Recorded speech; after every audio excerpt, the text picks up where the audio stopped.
দেশ তোমার দেশ।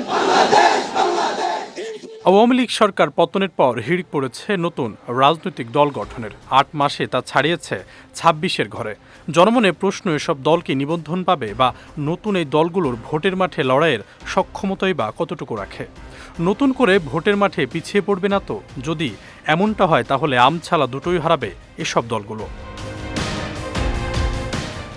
এমনকি জামানত বাজেয়াপ্তের হিড়িক পড়তে পারে আগামী নির্বাচনে।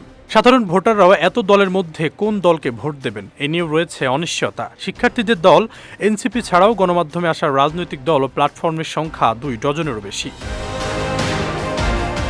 নিউক্লিয়াস পার্টি, জনপ্রিয় পার্টি, জাগ্রত পার্টি, আম জনতার দল। আম জনতার পার্টির পর চিত্রনায়ক ইলিয়াস কাঞ্চনও গত ২৫ এপ্রিল জনতার পার্টি বাংলাদেশ নামে দল ঘোষণা করেন। তবে এত কম সময়ে এতগুলো দলের আত্মপ্রকাশ নিয়ে স্বাভাবিকভাবেই প্রশ্ন উঠেছে জনমনে।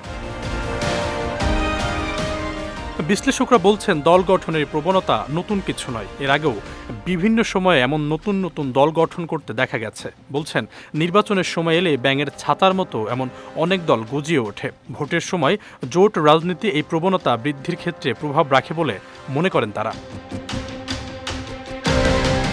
২০২৪ সালের আগস্ট থেকে ২০২৫-এর এপ্রিল পর্যন্ত গেল ৮ মাসে অন্তত ২২টি রাজনৈতিক দল ও ৪টি রাজনৈতিক প্ল্যাটফর্মের আত্মপ্রকাশের খবর এসেছে গণমাধ্যমে, যার মধ্যে গেল বছর ১১টি আর চলতি বছরের প্রথম ৪ মাসে আরও ১১টি দল গঠিত হয়েছে। সেই হিসাবে প্রতি মাসে গড়ে ৩টি করে রাজনৈতিক দল ও সংগঠনের আত্মপ্রকাশ হয়েছে। বাংলাদেশে বর্তমানে ৫০টি নিবন্ধিত রাজনৈতিক দল থাকলেও এগুলোর বেশিরভাগেরই নাম কেউ জানে না। তার উপর অভ্যুত্থানের পর হিড়িক লেগেছে নতুন দল গঠনের। তবে বাংলাদেশের অতীত ইতিহাস বলছে, অনেক দল এলেও তাদের মধ্যে খুব কম সংখ্যক দিন শেষে রাজনীতিতে প্রাসঙ্গিক হয়ে উঠতে পেরেছে।